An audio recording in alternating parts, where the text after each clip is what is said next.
نحمده ونصلي على رسوله الكريم اما بعد فاعوذ بالله من الشيطان الرجيم بسم الله الرحمن الرحيم رب اشرح لي صدري ويسر لي امري واحلل عقدة من لساني يفقهوا قولي.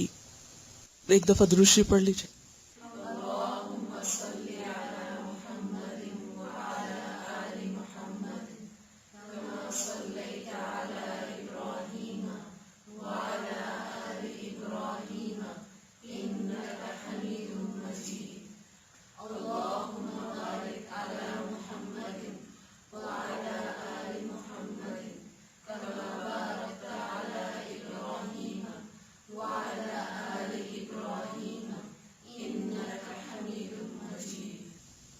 دعا مانگیے.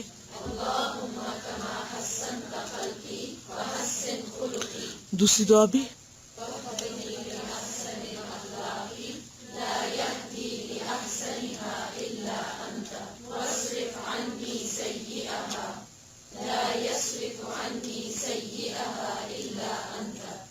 ہمارا آج کا موضوع الامانہ، امانت داری، ٹرسٹ وردینس. قال اللہ تعالی ان اللہ یأمرکم ان تؤدوا الامانات الی اہلها. اللہ تعالی کا ارشاد ہے، اللہ تمہیں حکم دیتا ہے کہ امانتیں اہل امانت کے سپرد کرو. امانت کا لفظ امن سے ہے، الف میم نون. امن یأمن امانتن کا معنی ہوتا ہے امین ہونا، امانت دار ہونا، ٹرسٹ وردی ہونا، قابل اعتماد ہونا. اسی سے صفت امین ہے. امن کا لفظ بھی اسی سے ہے، جس کا معنی بھروسہ کرنا، اعتماد کرنا ہوتا ہے. اسی سے لفظ امان ہے، کسی کو امان دینا، حفاظت میں لینا. ایمان لفظ بھی اسی مادے سے ہے. گویا امن، امانت، ایمان سب کا سورس ایک ہی ہے. اگر دیکھا جائے تو ان تینوں کا باہم ایک دوسرے سے تعلق بھی ہے.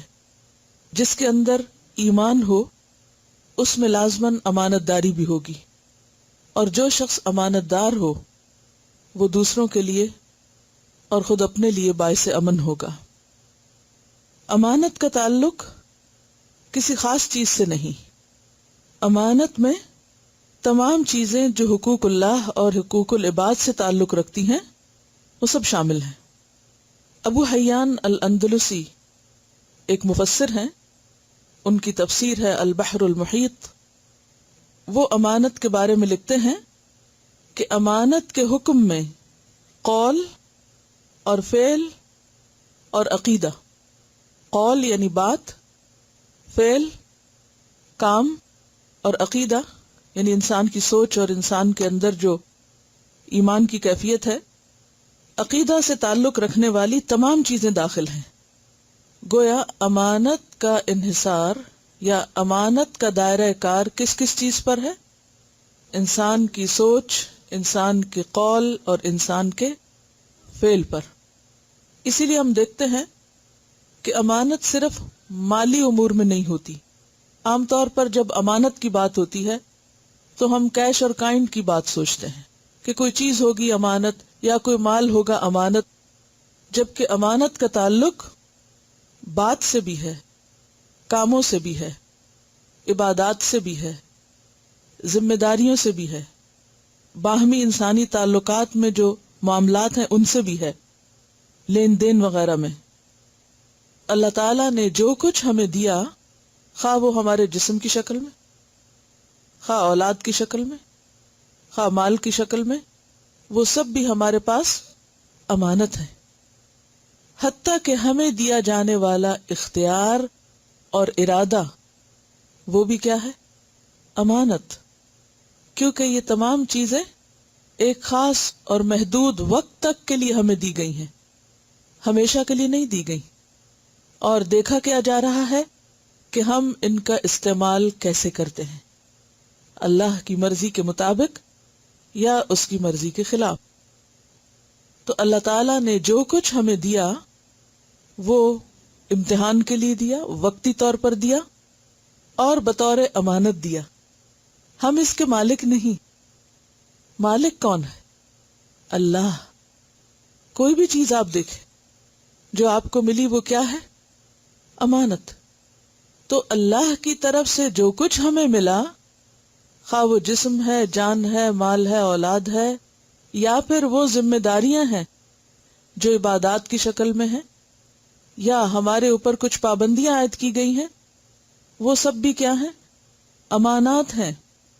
اللہ کے بعد بندوں کی طرف سے جو کہ مختلف چیزوں کے وقتی مالک ہیں، ٹیمپریریلی، اگر کوئی چیز ہمارے پاس رکھی جائے، خواہ وہ کوئی راز ہو، کوئی بات ہو، کوئی چیز ہو، مال ہو، ذمہ داری ہو، وہ بھی کیا ہو جاتی ہے؟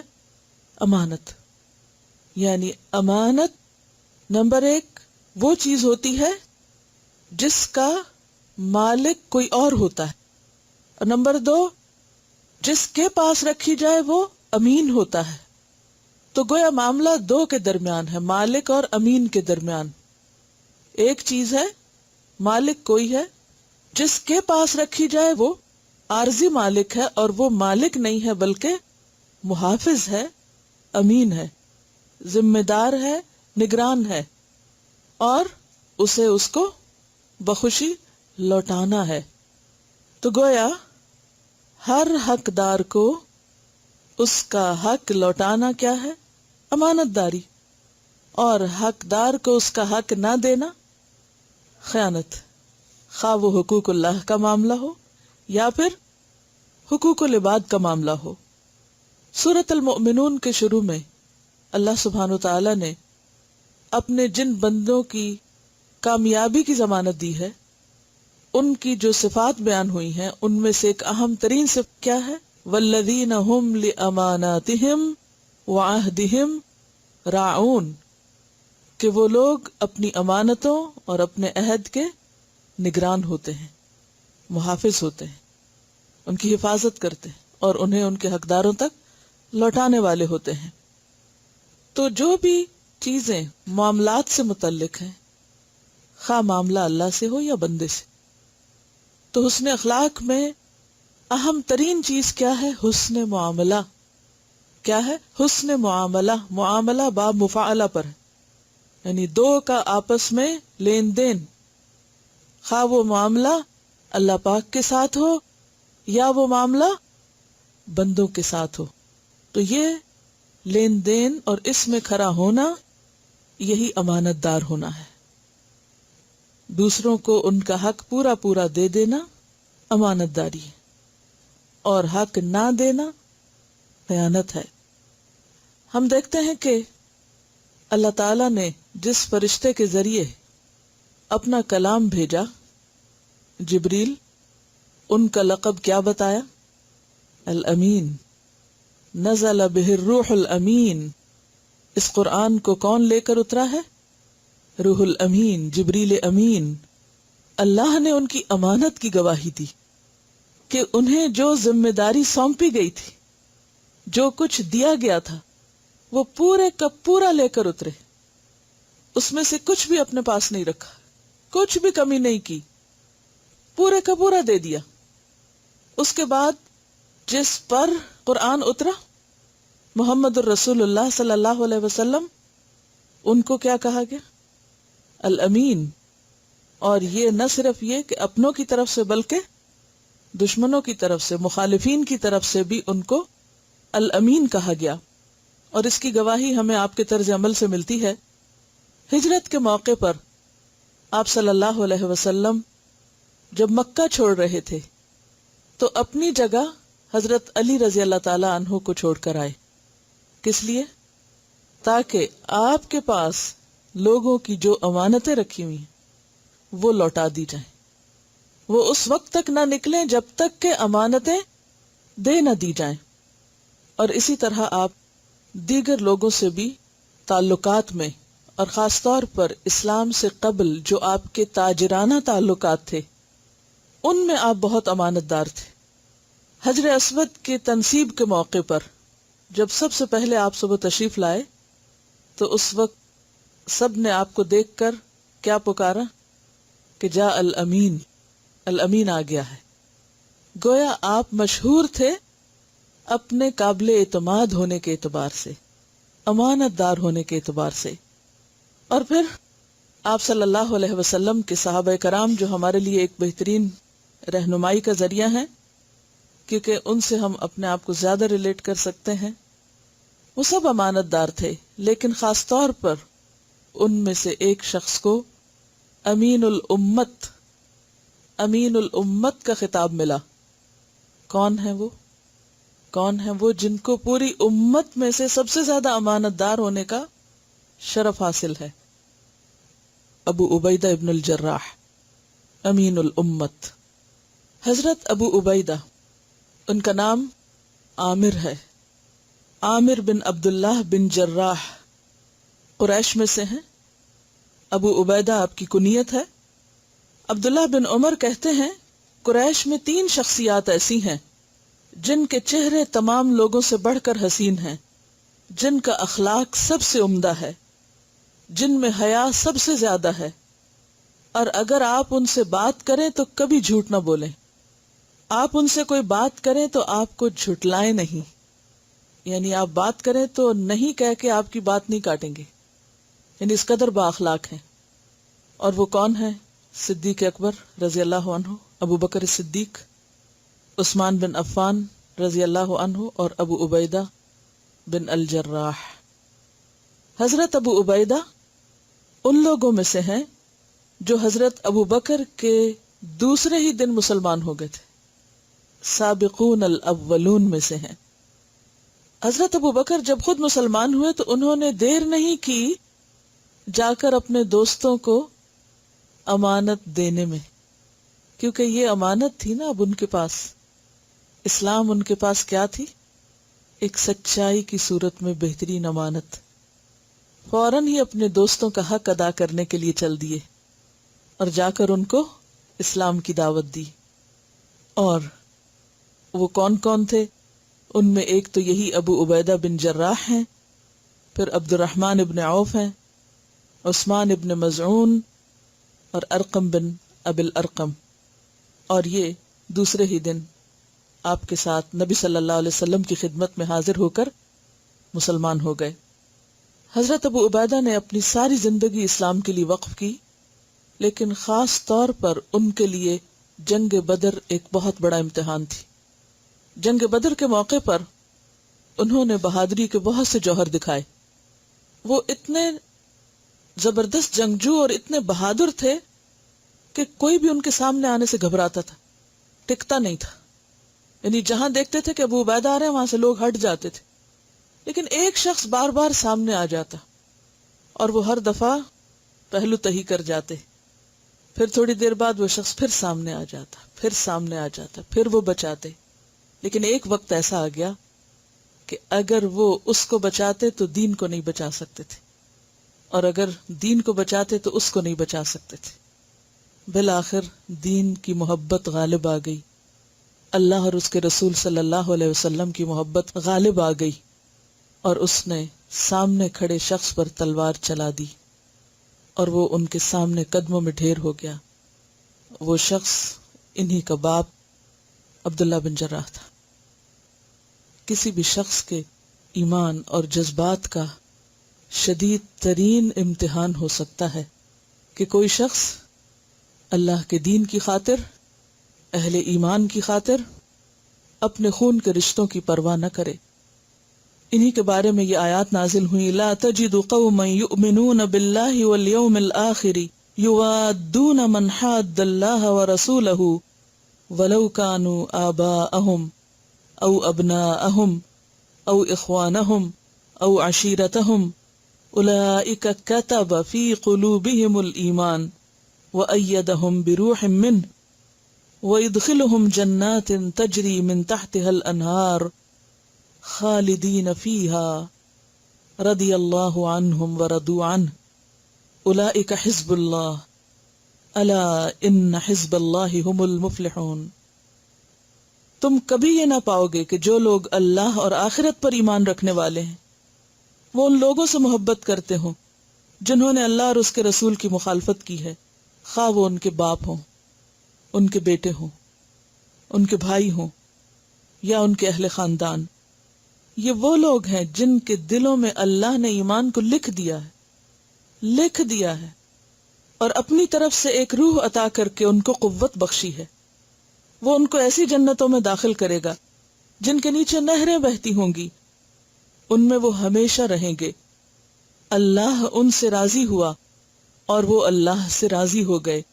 یہی لوگ اللہ کا گروہ ہیں، خبردار رہو اللہ کا گروہ ہی کامیاب ہونے والا ہے۔ یہ تھی ان کی امانت داری۔ ان کی امانت داری سے متعلق اور ان کے اعلیٰ اخلاق سے متعلق ایک اور واقعہ بھی ملتا ہے کہ عیسائیوں کا ایک وفد نبی صلی اللہ علیہ وسلم کی خدمت میں حاضر ہوا اور کہا کہ ہم آپ سے بہت متاثر ہیں، آپ اپنے ساتھیوں میں سے کسی ایک شخص کو ہمارے پاس بھیجیں کہ وہ ہمارے درمیان مالی معاملات میں کچھ اختلافات کو سلجھا دے، یعنی کوئی ایک ایسا شخص بھیجیں جو ہماری آپس کے جھگڑے کو ختم کرا دے کہ بہت شدید آپس میں اختلافات ہو چکے ہیں۔ آپ نے فرمایا تم شام کو میرے پاس آنا، میں آپ کے ساتھ ایک ایسا شخص روانہ کروں گا جو طاقتور بھی ہے اور امانت دار بھی ہے، اور امانت دار بھی ہے۔ حضرت عمر فرماتے ہیں کہ میں اس روز جلدی جلدی ظہر کی نماز کے لیے مسجد نبوی میں آیا، شاید میرا نام انتخاب میں آ جائے۔ وہ کہتے ہیں کہ مجھے کسی امارت اور قیادت کا شوق نہیں تھا، بلکہ میری تمنا یہ تھی کہ وفد کے سامنے آپ نے جو اوصاف بیان کیے ہیں میں ان کا مصداق ٹھہروں، یعنی وہ خوبیاں میرے اندر پائی جائیں جو آپ اس شخص کی بیان کر رہے ہیں کہ وہ کیا ہے، طاقتور بھی ہے، امانت دار بھی ہے، امین ہے وہ۔ لیکن وہ انتظار میں رہے اور کہتے ہیں کہ اس دوران میں نے اپنا سر اوپر بھی اٹھایا، آپ صلی اللہ علیہ وسلم دائیں بائیں دیکھ رہے تھے، ڈھونڈ رہے تھے اس شخص کو جس کو آپ بھیجنا چاہتے تھے، تو میں نے اپنا آپ یعنی ظاہر کر کے بھی بتایا، لیکن آپ مسلسل نمازیوں کی طرف دیکھتے رہے، یہاں تک کہ آپ کی نظر حضرت ابو عبیدہ پر پڑی۔ آپ نے اشارے سے انہیں اپنے پاس بلایا اور فرمایا کہ آپ ان کے ساتھ جائیں اور ان کے اختلافات کو عدل اور انصاف کے ساتھ نپٹائیں۔ اس وقت حضرت عمر پکار اٹھے کہ ابو عبیدہ ہم سے بازی لے گئے۔ یہ کون سی صفت تھی جس کی وجہ سے وہ بازی لے گئے؟ امانت داری۔ اور ان کی امانت داری اس سے بھی پتہ چلتی ہے کہ ایک اور موقع پر جب آپ نے ان کو ایک لشکر کا قائد بنا کر بھیجا تو کھانے پینے کا سامان بہت کم تھا، صرف ایک تھیلا کھجوریں تھی، وہ 7 دی اور کہا کہ یہ روزانہ ایک دے دی جائے اور اس طرح کام چلایا جائے۔ ابو عبیدہ ہر روز صرف ایک کھجور لشکر کو دیتے تھے، یعنی لشکر کے ہر سپاہی کو، اور وہ پانی پی کر اور اس کھجور پر گزارا کرتے، لیکن امانت کا حق ادا کیا کہ وہ 1 سے 2 نہ ہوئی، اور خود ان کے پاس تھی، یہ بھی نہیں کیا کہ خود جلدی سے 2 کھا لے، یہ کون دیکھ رہا ہے۔ پوری امانت داری سے جیسے کہا گیا ویسے ہی انہوں نے کیا۔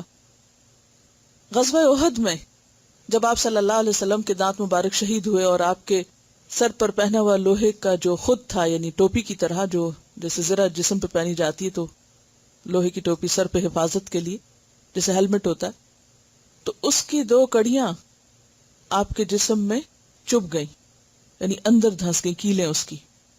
حضرت ابو بکر آگے بڑھ کے نکالنے لگے کہ حضرت ابو عبیدہ نے اپنا شوق ظاہر کیا کہ مجھے نکالنا ہے۔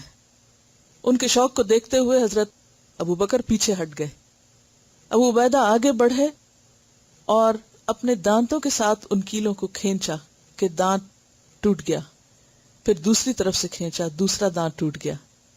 لیکن صحابہ کہتے ہیں کہ وہ ان ٹوٹے ہوئے دانتوں کے ساتھ بھی انتہائی حسین نظر آیا کرتے تھے، یعنی ایک دانت ٹوٹنے کے بعد دوسرا دانت بھی اللہ کے رسول صلی اللہ علیہ وسلم کی ایسی محبت اور سچی محبت کہ جو کہا کر کے دکھایا، صرف آفر ہی نہیں کیا بلکہ واقعی اپنے آپ کو حقیقت میں پیش کیا۔ آپ صلی اللہ علیہ وسلم کے بعد حضرت عمر نے ان کو خلیفہ کے لیے آگے کیا کہ آپ ہم میں سب سے اچھے ہیں، آپ کو خلیفہ بننا چاہیے، لیکن یہ کہہ کر پیچھے ہٹ گئے کہ میں بھلا اس امت کا خلیفہ کیسے ہو سکتا ہوں جس کے لیے اللہ کے رسول صلی اللہ علیہ وسلم نے ابو بکر کو نماز کی امامت کے لیے منتخب کیا۔ خلیفہ وہی ہو سکتے ہیں. اور اس پر پھر سب کا فیصلہ متفق ہو گیا اور حضرت ابوبکر کو خلیفہ چن لیا گیا.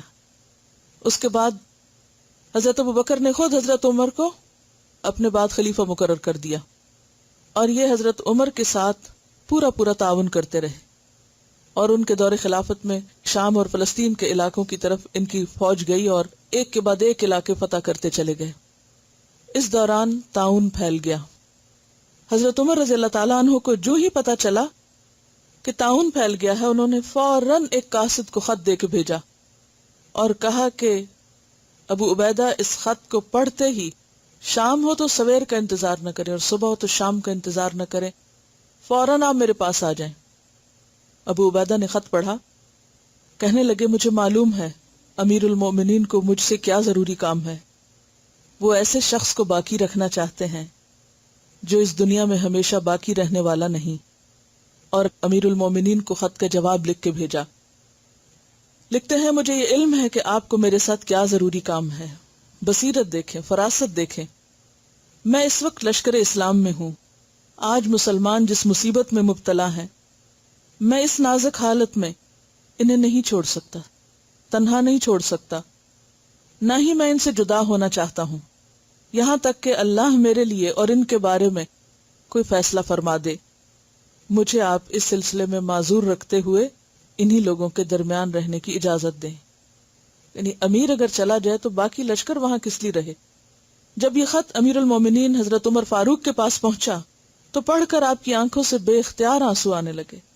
پاس بیٹھے ہوئے صحابہ کرام نے آپ کو زار و قطار روتے ہوئے دیکھ کے فرمایا، کیا ابو عبیدہ فوت ہو گئے؟ فرمایا نہیں، لیکن موت ان کے بہت قریب پہنچ چکی.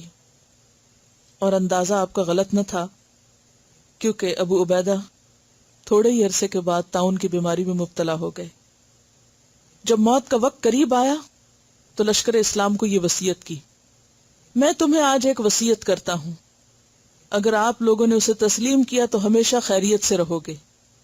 سنو، نماز قائم کرنا، رمضان کے روزے رکھنا، صدقہ و خیرات کرتے رہنا، حج بیت اللہ کرنا، عمرہ کرنا، آپس میں ایک دوسرے کو اچھی باتوں کی تلقین کرتے رہنا، اپنے حکمرانوں کے ساتھ خیر خواہی سے پیش آنا، انہیں کبھی دھوکہ نہ دینا، دیکھنا کہیں دنیا تمہیں غافل نہ کر دے. میری یہ بات غور سے سنو، اگر کسی شخص کو 1000 سال کی بھی عمر مل جائے تو آخر کار اس کا انجام یہی ہوگا جو آج میرا دیکھ رہے ہو. موت سے کوئی نہیں بچ سکتا. سب کو میری طرف سے سلام اور تم پر خدائے ذوالجلال والاکرام کی رحمت. پھر معاذ بن جبل کی طرف متوجہ ہوئے، فرمایا معاذ لوگوں کو نماز پڑھایا کریں، یعنی امام ان کو مقرر کیا، اور خدا حافظ کہا. اس کے ساتھ ہی ان کی روح نکل گئی. معاذ بن جبل اٹھے اور فرمایا، لوگو، آج تم ایسی شخصیت کے غم میں مبتلا ہو، خدا کی قسم میں نے ان سے بڑھ کر نیک دل، حسد اور بغض سے پاک سینہ، آخرت سے بہت زیادہ محبت کرنے والا اور عوام الناس کے ساتھ خیر خواہی سے پیش آنے والا کسی اور کو نہ پایا. سب مل کر ان کے لیے دعائے رحمت کرو. تو بات یہ ہے کہ یہ ہیں امین الامت ابو عبیدہ بن الجراح، کہ جن کی زندگی آخر دم تک اپنی امانت اور ذمہ داری کی ادائیگی میں گزری، حتیٰ کہ اس راستے میں جان بھی دے دی، لیکن اپنی ذمہ داری کو چھوڑا نہیں. کیونکہ امانت داری کا ایک حصہ یہ بھی ہے کہ جو کام آپ کے سپرد کر دیا جائے پھر آپ اس کو کر جائیں، خواہ اس راستے میں پھر موت کا خطرہ ہی کیوں نہ ہو. قال اللہ تعالی یا ایھا الذین آمنوا لا تخونوا اللہ والرسول وتخونوا اماناتکم وانتم تعلمون.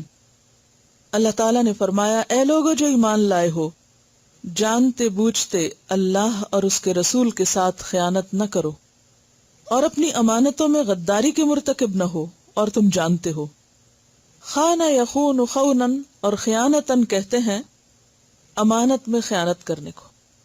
خون اصل میں کہتے ہیں جسم میں کمزوری کو یا نظر کی کمزوری کو، یعنی کمی کرنا. جہاں امانت پورا حق ادا کرنا ہے، وہاں خیانت حق میں کمی کرنا. جیسے ہم دیکھتے ہیں نا اپنی آنکھوں سے تو نگاہ کمزور ہوتی ہے تو چیز اپنے اصل شکل میں نظر نہیں آتی، تو وہ نگاہ کیا کرتی ہے؟ خیانت کر جاتی ہے۔ جسم ساتھ نہیں دیتا تو اس کو بھی کیا کہتے ہیں؟ جسم خیانت کر رہا ہے۔ تلوار موقع پر کام نہ کرے، اچٹ جائے تو کہتے ہیں تلوار نے خیانت کی۔ پاؤں لڑکھڑانے لگے، چلے نہ، تو کہتے ہیں پاؤں خیانت کر رہے ہیں۔ تو کوئی بھی چیز جو کسی خاص مقصد کے لیے بنی ہو، جب وہ اپنا کام پورا نہ کرے تو اس کے کام میں کمی یا کوتاہی کو خیانت سے تعبیر کیا جاتا ہے۔ اللہ نے ہمیں جو بھی صلاحیتیں دے رکھی ہیں، جو طاقتیں اللہ سبحانہ وتعالیٰ نے ہمیں دی ہیں، اگر ہم ان طاقتوں کو ضائع کرتے ہیں، ان سے پورا کام نہیں لیتے، ان کو مزید نکھارتے نہیں، پالش نہیں کرتے، تو یہ بھی کیا ہے دراصل؟ اپنے ساتھ خیانت۔ مثلا اگر آپ لکھ سکتے ہیں اور آپ اللہ کے دین کے دفاع میں نہیں لکھتے تو آپ اپنے ساتھ کیا کر رہے ہیں؟ خیانت کر رہے ہیں۔ آپ بول سکتے ہیں، آپ بولتے نہیں، خیانت کر رہے ہیں۔ آپ کے پاس مال ہے، ضرورت کے وقت آپ اسے خرچ کر سکتے ہیں، نہیں کرتے تو اللہ کے دین کے ساتھ جہاں اس کو ضرورت ہے خیانت کر رہے ہیں۔ تو کسی بھی ایسے موقع پر کہ جہاں انسان اپنی کسی خاص طاقت یا صلاحیت یا قوت، انرجی یا وقت اس کے ساتھ انصاف کر سکتا ہو، اسے بہترین سے بہترین کام میں لگا سکتا ہو، جب اسے وہ نہیں لگاتا تو وہ کیا کرتا ہے؟ خیانت کرتا ہے۔ بیکار کی سستی میں مبتلا رہنا، اپنی صلاحیتوں کو صحیح جگہ نہ لگانا، بہتر سے بہترین کی طرف نہ جانا، میکسیمم ایفرٹ نہ کرنا، کام چوری کرنا، یہ سب خیانت ہے۔ تو کہا گیا کہ اللہ کے ساتھ مت خیانت کرو، یعنی حقوق اللہ میں کمی نہ کرو، رسول کے ساتھ خیانت نہ کرو، یعنی سنت کے معاملے میں سستی نہ برتو، اپنی امانتوں میں خیانت نہ کرو، یعنی جو اللہ نے دے رکھی ہیں تمہارے پاس صلاحیتیں اور قوتیں، ان کو صحیح طور پر صحیح جگہ استعمال کرو، ان کا غلط استعمال نہ کرو۔ وَأَنْتُمْ تَعْلَمُونَ، اور تم جانتے ہو، تمہیں پتہ ہوتا ہے کہ تم کیا کر سکتے ہو، اور جو کر سکتے ہو پھر نہیں کرتے، اسی کا نام خیانت ہو جاتا ہے۔ قال اللہ تعالی ان اللہ لا يحب الخائنین، اللہ تعالیٰ فرماتا ہے یقیناً اللہ خیانت کرنے والوں کو پسند نہیں کرتا۔ خیانت کار لوگ اللہ کے محبوب نہیں ہو سکتے۔ ایک اور جگہ پر آتا ہے ان اللہ لا يحب من کان خوانا اثیما، بے شک اللہ نہیں محبت رکھتا کسی ایسے شخص سے جو خیانت کار ہو، گناہگار ہو۔ کیونکہ اپنے ساتھ خیانت دراصل کیا ہے؟ نعمتوں کی ناشکری، ناقدری۔ یہ زندگی کا امتحان ہے، اور اس میں ہمیں بہت کچھ اپنی آخرت، اپنے کل کے لیے سمیٹنا ہے، تیار کرنا ہے۔ جیسے فرمانا وَلْتَنْظُرْ نَفْسٌ مَا قَدَّمَتْ لِغَدٍ، ہر شخص کو یہ دیکھنا ہے کہ اس نے اپنے کل کے لیے کیا آگے بھیجا ہے، کیا تیار کیا ہے، کیونکہ کل کا دن ہی تو اصل زندگی ہے۔ آج تو ایک دن ہے، بس one day, only one day. ہم یہاں ایک دن کے لیے ہیں صرف اس دنیا میں، اور اصل زندگی کل شروع ہونے والی، اور کل کی زندگی کا انحصار آج کے عمل پر ہے کہ آج ہم اپنے لیے کتنا سمٹتے ہیں، کیا کرتے ہیں۔ تو اس میں ہر شخص کو اپنی اپنی طاقت، اپنی اپنی ہمت، صلاحیت کے مطابق زیادہ سے زیادہ خیر کے کام کرنے ہیں، تاکہ اس کی کل آرام سے گزرے، جو ہمیشہ کی کل ہے۔ اور یہ اسی وقت ہو سکتا ہے جب ہم سیلف پٹی کا شکار نہ ہوں، خود پر ترس نہ کھائیں، اپنے ساتھ رعایت نہ برتیں، اور جو اللہ نے دیا ہے اس کو صحیح جگہ، صحیح طور پر استعمال کر جائیں۔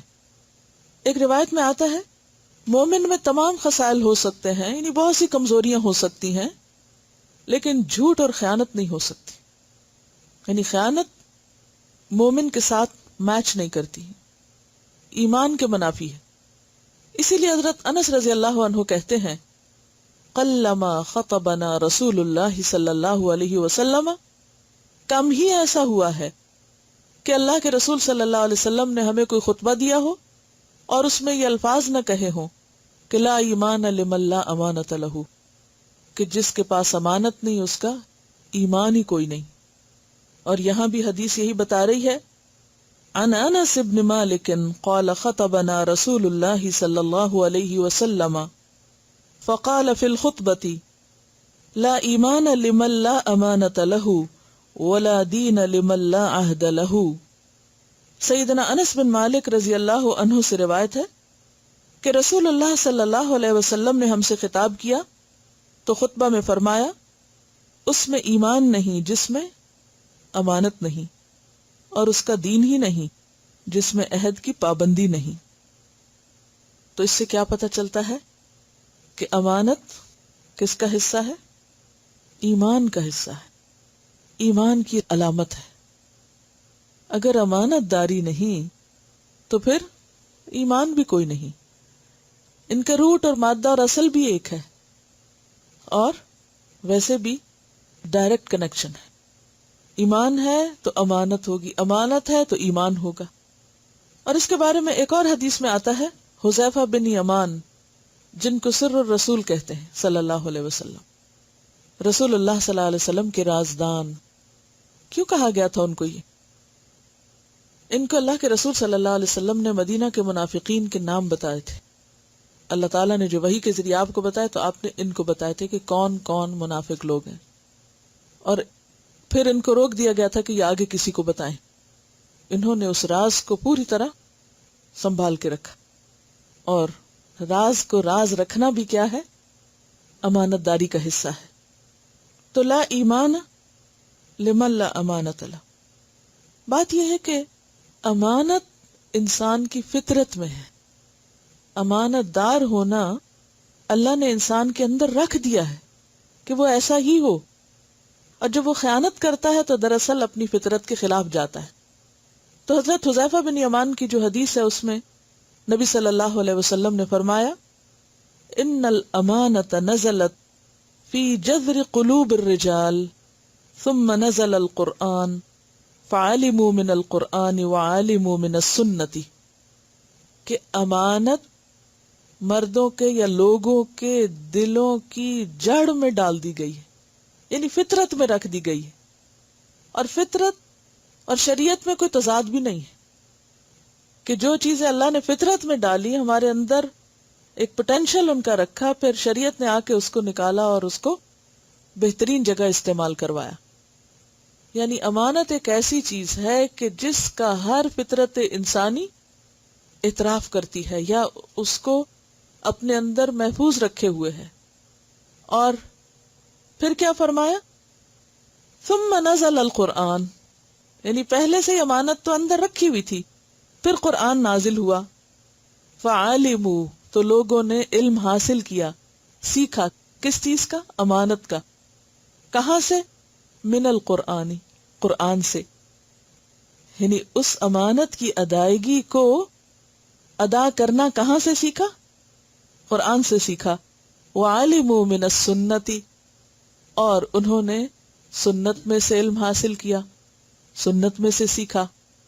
تو گویا امانت تو ہے اندر، لیکن ادائیگی تب ممکن ہے جب انسان علم حاصل کرے قرآن اور سنت کا، اور یہی چیز اس کو واضح کر کے سامنے لے آتی ہے کہ کیا کرنا چاہیے اور کیا نہیں. قرآن مجید کی ایک اور آیت جو سورۃ الاحزاب کی آیت ہے، اس میں اللہ تعالیٰ فرماتے ہیں اِنَّا عَرَضْنَا الْأَمَانَةَ عَلَى السَّمَاوَاتِ وَالْأَرْضِ وَالْجِبَالِ فَأَبَيْنَ أَن يَحْمِلْنَهَا وَأَشْفَقْنَ مِنْهَا وَحَمَلَهَا الْإِنسَانُ إِنَّهُ كَانَ ظَلُومًا جَهُولًا. اِنَّا عَرَضْنَا الْأَمَانَةَ، بے شک ہم نے پیش کیا امانت کو. یہ امانت کیا ہے؟ یہ دینی فرائض اور ذمہ داریاں ہیں، اطاعت کا عملی تقاضا.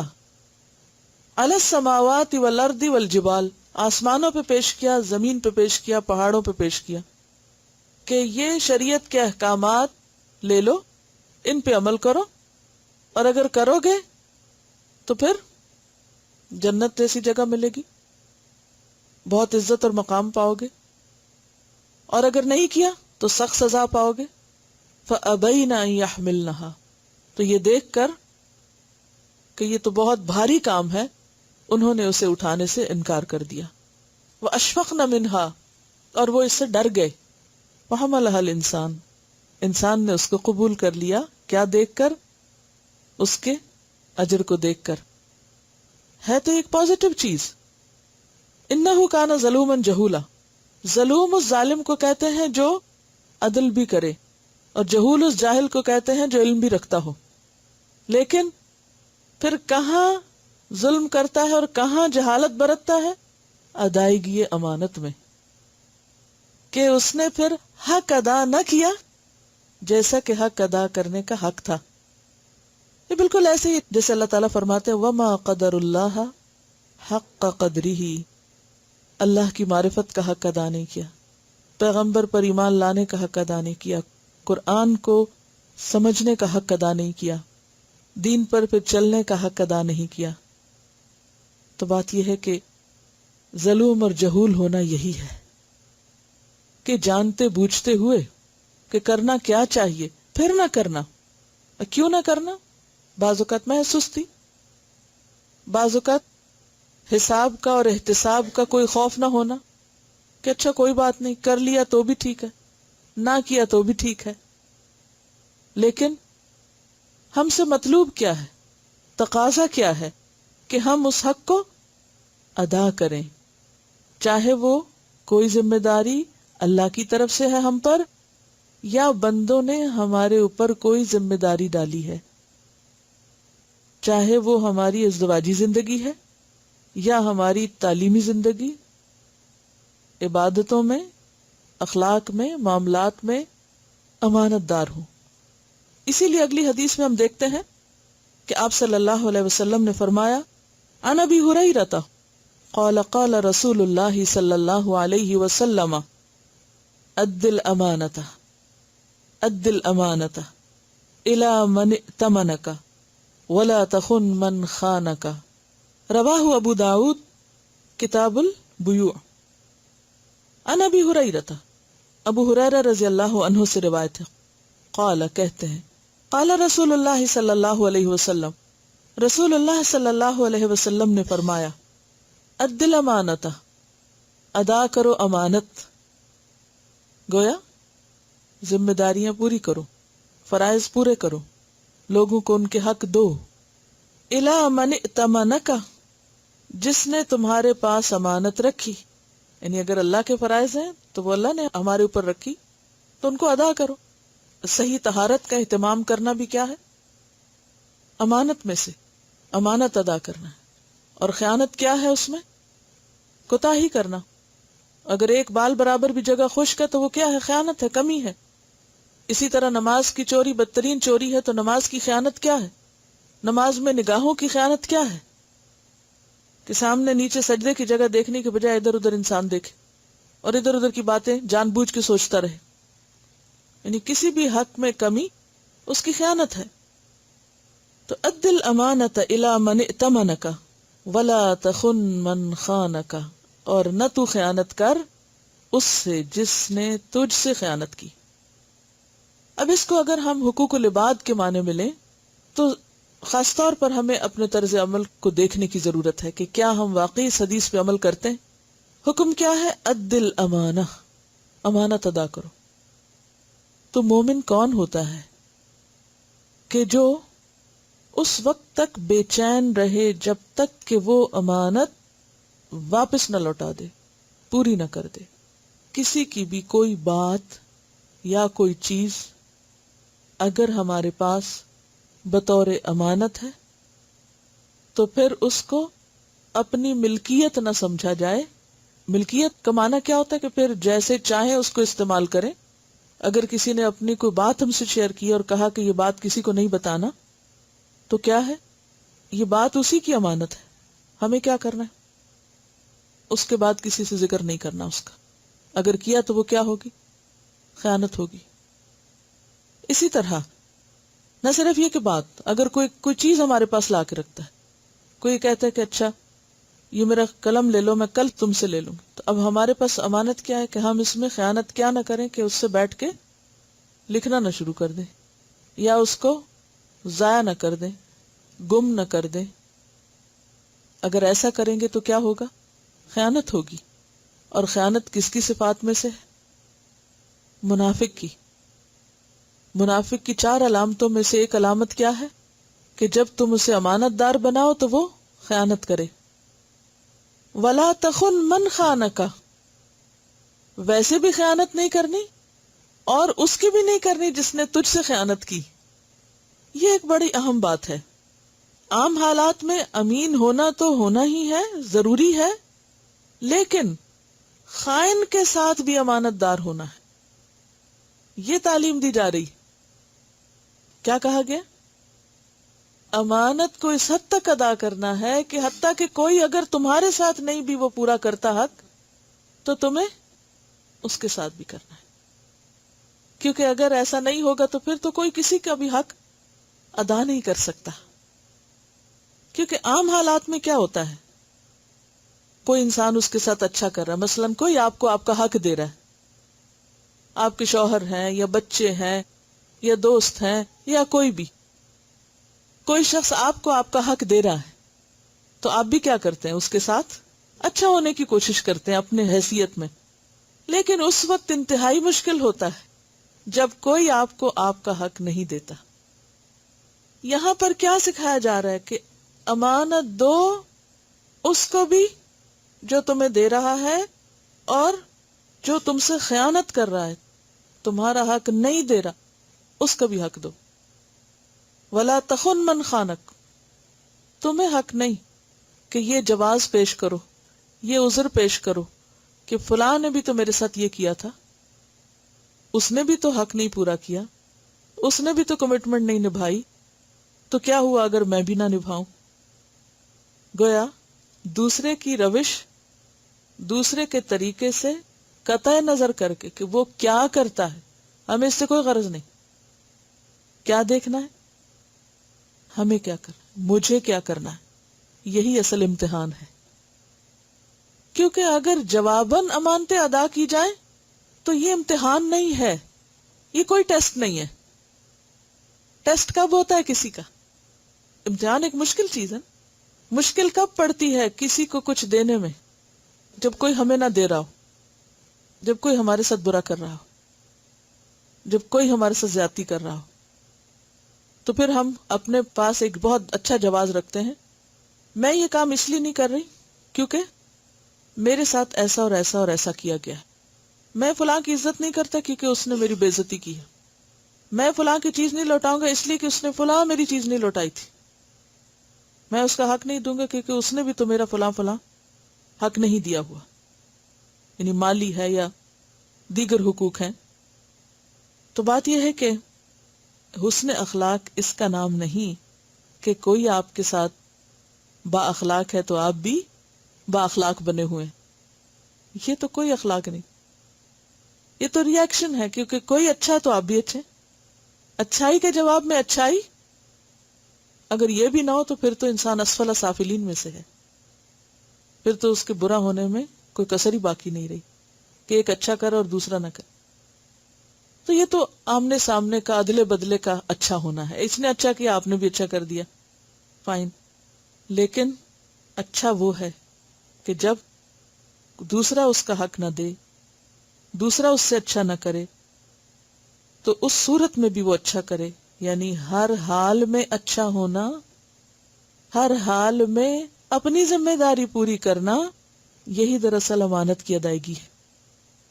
بعض اوقات ایسا بھی ہوتا ہے نا کہ کسی نے آپ کے پاس امانت رکھی، اب اس کے پاس ثبوت کوئی نہیں.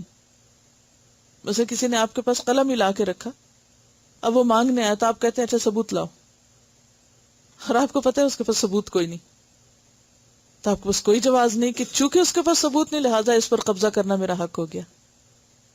آپ پھر بھی نہیں کر سکتے کیونکہ آپ کو پتا ہے کہ چیز اسی کی ہے اور اس پر گواہ کون ہے؟ اللہ. تو جب تک اللہ کا خوف نہ ہو، تقوی نہ ہو، امانت کی ادائیگی ہو نہیں سکتی. اسی لیے کیا فرمایا؟ اد الامانۃ الی من ائتمنک ولا تخن من خانک.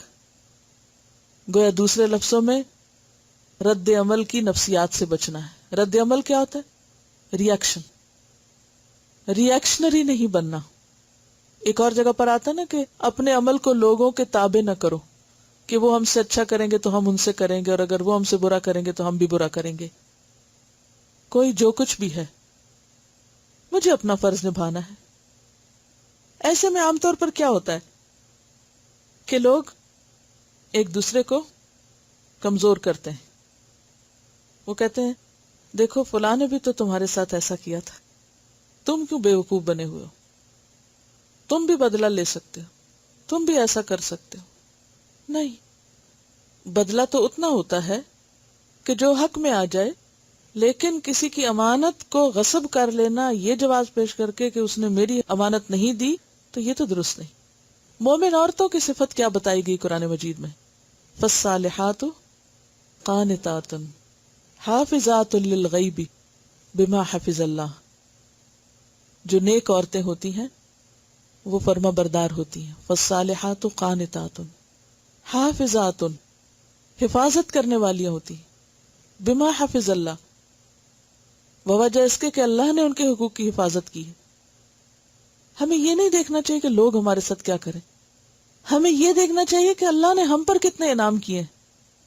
جب ہمارے اندر پانے کا احساس ہوگا نا کہ یہ نہیں دیتا تو نہ دے، اگر کوئی چیز میری قسمت میں ہے، میرے نصیب میں ہے، تو وہ اللہ اپنے خزانوں سے مجھے دے گا. مجھے دینے میں بخل نہیں کرنا. اور اس میں آپ دیکھیں گے کہ اگر آپ واقعی حسن اخلاق کے اس اصول پر عمل پیرا ہوں گے تو یہ ہو نہیں سکتا کہ آپ اپنے اخلاق سے دوسرے کو جیت نہ لیں. ایک دن آئے گا کہ وہ اپنے آپ کو منوائے گا، یعنی حسن اخلاق اور امانت داری. اور اس کی مثال ہم دیکھتے ہیں کہ امانت دار ہونا اور بااخلاق ہونا کس طرح اپنے آپ کو منواتا ہے. مدینہ سے باہر ایک قافلہ آیا، تبھی شہر میں نہیں آیا تو ان کو بہتاؤ نہیں معلوم تھا. تو ان کے پاس ایک سرخ رنگ کا اونٹ تھا. نبی صلی اللہ علیہ وسلم گزرے کہیں سے تو راستے میں دیکھا کہ وہ قافلے والے بیٹھے اور بہت عمدہ اونٹ ہے ان کے پاس. تو آپ نے ان سے پوچھا کہ بھئی یہ تم بیچو گے؟ تو انہوں نے کہا کہ ہاں ہم بیچیں گے. اور جو انہوں نے بھاؤ بتایا آپ نے اس پر اونٹ خرید لیا، لے کر چلے گئے. جب اونٹ نکل گیا ان کے ہاتھ سے تو ان لوگوں کو خیال آیا کہ یہ تو ہمارے ساتھ زیادتی ہو گئی، اس کی تو قیمت زیادہ تھی اور ہمیں تو پتہ ہی نہیں تھا. اور آپس میں ایک دوسرے کو جیسے عام طور پہ ایسے سودا ہو جائے تو ملامت کرنے لگے. تو ان میں سے ایک شخص نے کہا، جو کہ خاتون تھی، ایک خاتون کہنے لگی کہ مطمئن رہو، ہم نے کسی شخص کا چہرہ اتنا روشن نہیں دیکھا جتنا اس شخص کا جو ہم سے اونٹ لے کر گیا ہے. وہ نہیں پہچانتے تھے آپ کون ہیں. وہ شخص ہمیں دغا نہیں دے سکتا، وہ دھوکہ نہیں دے سکتا.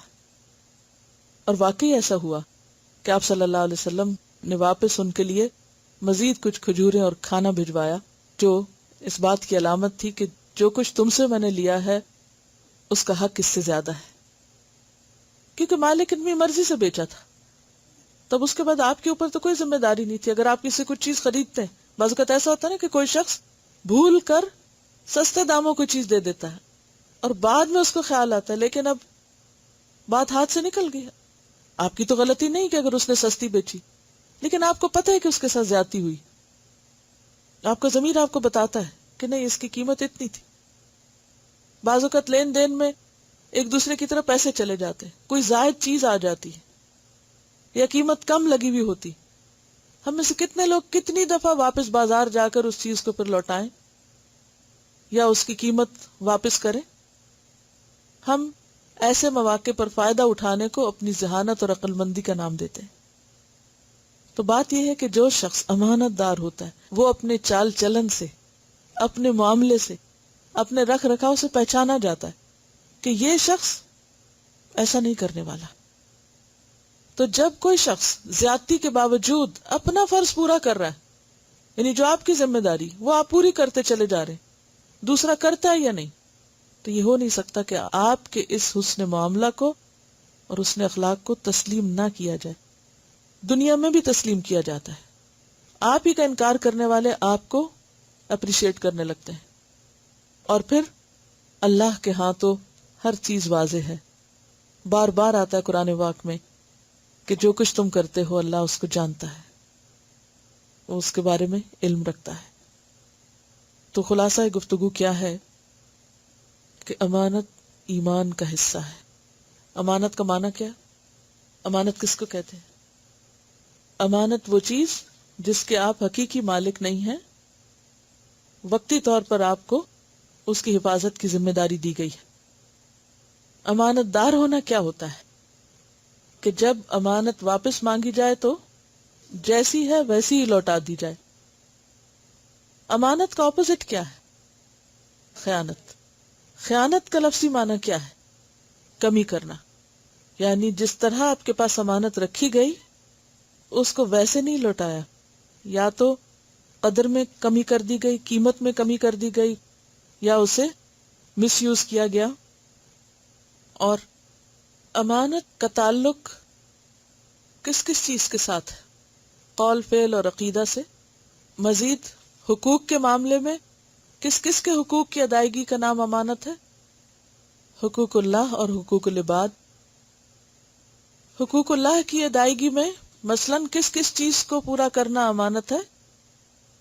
نماز, زکوٰۃ کی پوری پوری ادائیگی, حج کی ادائیگی, یعنی جو بھی اللہ کے حقوق ہیں ان کو بر وقت ادا کر دینا اور جیسا کہا گیا ویسا ہی کرنا.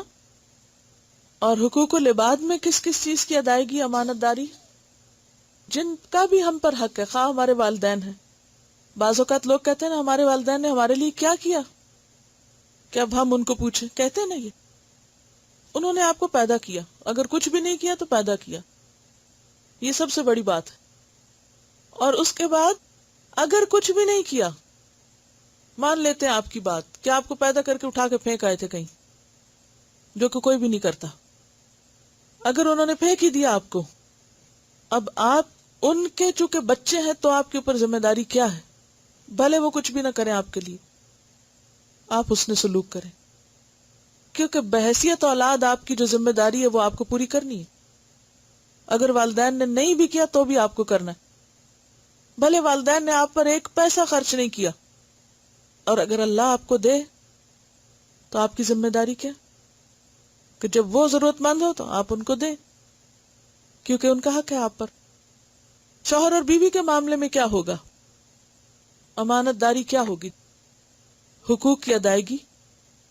عام طور پر خواتین کو شکایت ہوتی ہے کہ شوہر اچھا سلوک نہیں کرتے, ذمہ داری نہیں پورے کرتے. اکثر کہتے ہیں نا کہ وہ ذمہ داری نہیں پوری کرتے, خیال نہیں رکھتے, بچوں کی تعلیم و تربیت صحیح نہیں کر رہے, لیکن وہ اپنے حقوق مانگتے ہیں, جسمانی حقوق ہوں یا جو بھی ہوں. تو ایسے میں کیا عورت کو حق ہے کہ وہ انکار کر دے؟ نہیں کر سکتی انکار. کیوں؟ اس کے نفس, اس کی مزاج, اس کے دل کے بالکل خلاف ہے کہ وہ کسی ایسے شخص کو اس کا حق دے جو اس کو کوئی بھی حق نہیں دیتا. وہ کسی ایسے شخص کو خوش رکھے جو اس کو خوش نہیں کرتا. وہ کسی ایسے شخص کی ضرورت پوری کرے جو اس کی کوئی ضرورت پوری کرنے کی ذمہ داری نہیں لیتا. تو جب تک تعلق باقی ہے تو حق دینا ہی دینا ہے, چاہے وہ نہ دے. اس کا معاملہ رب کے ساتھ ہے. ہو سکتا ہے کہ آپ کے حق دینے کی وجہ سے وہ بھی حق دینا سیکھ جائے. بعض اوقات کہتے ہیں نا کہ فلاں ہمارے ساتھ وفادار نہیں, وہ ہمارے ساتھ خیانت کرتا ہے. کیا اس سے ہمیں اجازت مل جائے گی کہ ہم بھی خیانت شروع کر دیں؟ شوہر ہمیں دھوکہ دے رہا لہٰذا ہم بھی کہیں اور دوستی کر لیں اور دھوکہ دیں اس کو. وہ بھی تو ایسا کرتا ہے, ہم بھی کر لیں. کیا ایسے کر سکتے؟ کیونکہ بہت سے لوگ اس طرح کے جواز پیش کرتے ہیں کہ ہمارے شوہر نے فلاں عورت سے دوستی کر رکھی ہے تو ہمیں کیوں نہیں حق کہ ہم بھی کسی اور مرد سے دوستی کر لیں. کیا کوئی عورت ایسے کر سکتی؟ نہیں کر سکتی, کیونکہ ہمارا معاملہ اللہ کے ساتھ ہے. کوئی اگر غلط کرتا ہے تو ہمیں حق نہیں کہ ہم بھی غلط ہو جائیں. لا تخن من خانک. کیوں نہیں؟ Why not? ہم اپنے اعمال کے بارے میں اللہ کے سامنے جواب دہ ہیں کسی اور کے عمل کے بارے میں نہیں. ری ایکشن میں غلط کام کرنا، غلط قدم اٹھانا اس کو نہیں نقصان دے گا، خود ہمیں ہمارے اخلاق اور ہمارے ایمان اور ہماری آخرت کو نقصان دے سکتا ہے. یہ جواز نہیں. کیا کوئی چوری کرے تو ہمیں بھی چوری کا حق مل جائے گا؟ کوئی جھوٹ بولے تو ہمیں بھی جھوٹا ہونے کا ثواب ملے گا؟ کوئی غیبت کر رہا ہو تو ہمیں بھی کود پڑنا چاہیے غیبت کرنے میں؟ کوئی کسی کے بارے میں غلط بات کہہ رہا تو ہمیں بھی ساتھ شامل ہو جانا چاہیے؟ نہیں. جو حق نہ دے اس کو حق دینا احسان میں بھی آتا ہے، اگرچہ فرض ہے. یہاں احسان سے زیادہ فرض ہے. اگر ہم دے رہے ہیں تو شاید ہم احسان نہیں کر رہے ہیں، ہم فرض ادا کر رہے ہیں، ہم اپنا فرض پورا کر رہے ہیں. اور جب ہم اپنا فرض پورا کر رہے ہیں تو اس کا قدردان اللہ ہے. بندوں کے ساتھ جو بھی ہمارا معاملہ ہو، چاہے وہ راز ہو، چاہے وہ مال ہو، چاہے انہوں نے ہمیں کوئی ذمہ داری سونپی ہو کہ اچھا میں یہ جا رہا ہوں، میں اس چیز کا خیال رکھنا، اور وہ واپس آیا تھا کہ او ہو میں تو بھول گئی، وہ تو چوری ہو گئی آپ کی چیز. یہ امانت داری نہیں. پچھلی دفعہ کی جو ہماری اسائنمنٹ تھی اس میں یہ اسلام آباد سے فیڈ بیک ہے. باب المجالس میں ہم نے یہ تہیہ کیا تھا کہ اپنی ذات سے کسی کو تکلیف نہیں دیں گے، اور اس میں انہوں نے لکھا ہے کہ ہاسٹل کی طالبات نے شعوری کوشش کی اور اس میں 2 چیزیں سامنے آئیں. ایک تو یہ کہ کافی طالبات اس کوشش میں کامیاب رہیں کہ ان کی ذات سے کسی کو تکلیف نہ پہنچے. جو لوگ ہاسٹل میں رہے انہوں نے بھی اس بات کا خیال رکھا، اور جو ویکنڈ پہ گھروں میں گئے تو گھروں میں جا کر بھی اس بات کا خیال رکھا. مثلا سفر کرتے ہوئے سمٹ کر بیٹھے، اپنی چیزیں بھی سمیٹ کے رکھی تاکہ دوسروں کو اذیت نہ ہو. واش روم استعمال کرتے ہوئے اس بات کی یقین دہانی کی کہ نکلتے ہوئے کوئی ایسی چیز نہ چھوڑی جائے کہ جو دوسرے کے لیے باعث اذیت ہو، جیسے پانی گرا دینا یا فلش نہ کرنا یا کیئرلیسلی چیزوں کو یوز کرنا. مجلس سے نکلتے ہوئے دھیان رکھا گیا کہ کوئی چیز پیچھے نہیں چھوڑی گئی جس سے دوسروں کو اٹھانے کی تکلیف ہو، کیونکہ بعض اوقات ہم اپنی چیزیں غفلت میں بھول کے چھوڑ آتے ہیں اور پھر دوسرے پیچھے پیچھے ان چیزوں کو سمیٹتے رہتے ہیں اور دوسروں کے لیے ہم اذیت کا باعث بنتے ہیں. اپنی چیزوں کو سمیٹ کر رکھا گیا. ڈیوٹی پر وقت پر آئے لوگ اپنے حصے کا کام خود کیا، اور یہ امانت میں بھی شامل ہے. ڈیوٹی پر وقت پر آنا اور اپنی ذمہ داری یا جو کام ذمہ کیا گیا اس کو پورا کرنا. اور دوسری صورت یہ تھی کہ بعض لوگوں نے کوشش کے باوجود ان سے کچھ ایسی چیزیں ہو گئیں کہ جو اذیت کا باعث بنی، کیونکہ ہم انسان ہیں اور کبھی بھی ہمیشہ پرفیکشن نہیں ہوتی. مثلا دوسروں کے جوتے پہن لیے، پھر غلطی کا احساس ہوا اور ان کو ان کی جگہ پر رکھا گیا. وضو کرتے ہوئے زور زور سے پانی کے چھینٹے منہ پہ مارے تو احساس ہوا کہ چھینٹے اڑ کے دوسرے کے لیے اور سارے ماحول کے لیے تکلیف دہ ہیں. بات کرتے ہوئے دوسروں کے ہاتھ پہ ہاتھ مارا، پھر احساس ہوا. چیز لے کر واپس نہ کی گئی، پھر احساس ہوا، اور ایٹ لیسٹ یہ سوچ بیدار ہوئی کہ یہ چیزیں دوسروں کے لیے اذیت کا باعث ہیں اور ان سے بچنے کی شعوری کوشش کی گئی. تو انشاءاللہ تعالی اس ہفتے کے لیے خاص طور پر کیا ہوم ورک ہے آپ کا؟ امانتوں کو ادا کرنا. آپ ویکنڈ پہ اپنی سب چیزوں کا جائزہ لیں کہ کہیں آپ نے کسی سے کوئی کتاب ادھاری تو نہیں لی تھی اور وہ رکھ کے آپ بھول گئے ہوں. کسی سے کوئی کام کرنے کا وعدہ تو نہیں کیا تھا جو پورا نہ کر سکے ہوں، اسے پورا کریں. کوئی ایسا شخص تو نہیں کہ جس کا حق آپ صرف اس وجہ سے نہیں دے رہی کہ وہ آپ کا خیال نہیں رکھتا، اس کو اس کا حق دیں. اور کیا ہو سکتا ہے؟ اپنی ذمہ داریوں کی لسٹ بنائیں، اپنے وضو اور طہارت کا خیال رکھیں کہ وضو میں کوئی جگہ خشک تو نہیں رہتی. نمازوں کے اوپر توجہ کریں دوبارہ سے کہ رکوع سجود اور باقی فرائض صحیح طور پر ادا ہو رہے ہیں. زکوٰۃ کی ادائیگی کا حساب کریں کہ کوئی پچھلے سالوں کا کچھ بقایا تو نہیں رہتا. کوئی منت یا نظر آپ نے مانی ہو، کوئی صدقہ خیرات کرنے کی بات سوچی ہو تو کیا وہ پوری ہو گئی؟ اسی طرح اپنی ذمہ داریوں کی لسٹ بنانے کے بعد کہ اپنے والدین یا اولاد یا شوہر یا ہمسائے یا دیگر لوگوں سے معاملہ کرتے وقت مجھ پر کیا ذمہ داری ہے. تعلیمی ذمہ داری کا جائزہ لیں.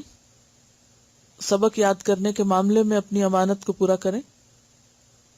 یہ بتا رہی ہیں کہ ان کا بیٹا جو ہے وہ ڈاؤن ٹاؤن میں اپنے ساتھ لفافہ رکھتا ہے اور جہاں کوئی بوتل وغیرہ گری ہوئی دیکھتا ہے وہ اٹھا لیتا ہے اور اس کو صحیح جگہ پر رکھتا ہے ریسائکلنگ کے لیے. تو یہ اسے کہتی تھی کہ تم کیوں جمع دار بنے ہوئے کہ ہر چیز ہر جگہ سے اٹھاتے رہتے ہو. لیکن اس کے اندر یہ احساس تھا کہ یہ زمین ہمارے لیے امانت ہے اور اس کا خیال رکھنا اور اس کی یعنی ہر چیز کو اس کے اصل مقام پہ پہنچانا، اور شاید اللہ تعالیٰ کو یہی نیکی پسند آ جائے. تو بات یہ ہے کہ یہ ایک باشعور انسان ہونے کی علامت ہے کہ کوئی آپ کو نہ بھی کہے، آپ کی آنکھیں دیکھتی ہیں، آپ کا ضمیر ایک چیز کو محسوس کرتا ہے، آپ کو ایک چیز غلط نظر آتی ہے، تو آپ کس کے انتظار میں؟ اگر آپ حجاب کے ساتھ سڑک پر گری ہوئی کوئی چیز اٹھا کر اس کی صفائی کر دیتے ہیں یا صحیح جگہ پہ رکھتے ہیں، یا کم از کم اگر آپ کہیں تفریح کے لیے جاتے ہیں، پارک وغیرہ میں جاتے ہیں، تو اپنے پھینکی ہوئی چیزوں کو خود اٹھا لیتے ہیں اور صحیح جگہ پر صفائی ستھرائی کا اہتمام کرتے ہیں، جو انسٹرکشنز دی ہوئی ہیں ان کو فالو کرتے ہیں، تو یہ سب بھی ایک اسلام کی عملی چلتی پھرتی تبلیغ ہے. اور ان چیزوں کی اصولوں کی پابندی نہ کرنا اور جو کہا گیا اس کو نہ ماننا اور اس کا خیال نہ کرنا، یہ سب پھر خیانت میں شامل ہو جاتا ہے. وآخر دعوانا ان الحمد للہ رب العالمین. سبحانک اللہم وبحمدک نشہد ان لا الہ الا انت نستغفرک ونتوب الیک. السلام علیکم ورحمۃ اللہ وبرکاتہ.